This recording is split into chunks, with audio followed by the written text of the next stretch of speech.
Welcome to the Shopify AliExpress dropship course. And the first thing I want to do is say a massive thank you. I know your time is precious, but I also know you're not going to be disappointed with how much you are about to learn over the next several lectures. I have a massive amount of experience in this area and an enormous amount to share with you. But before we get going, the first thing I want to say is this course is about doing. Okay, it's not just about watching videos.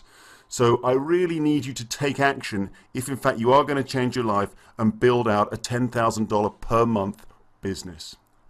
Now, the first things I need to do is to lay the foundation stones for this whole thing on which we can build our business. So we've got a solid base. And I call those the essentials. Okay, so what are they?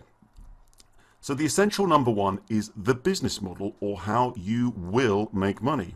Okay, clearly you need to understand what it is that we're doing here. How are we going to make money? So in the next lecture, I'm actually going to show you a helicopter view of how that all works. You're going to see how exciting and achievable it really is.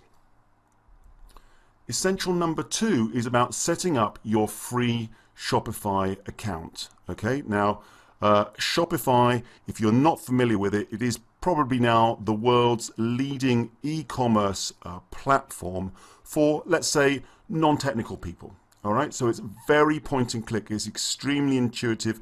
It's very, very easy to use, and dare I say, fun. You're going to enjoy setting up your store with Shopify. Now, once we've set up that Shopify store, I want to give you a brief tour. Okay, sometimes it can be a bit daunting, particularly if you've never done something like this before in your life. So I'm just going to take you through your Shopify account, familiarize you with it, and put you at ease. So those are the three essentials, and I'm going to see you in the next lecture when we're going to dive into essential number one.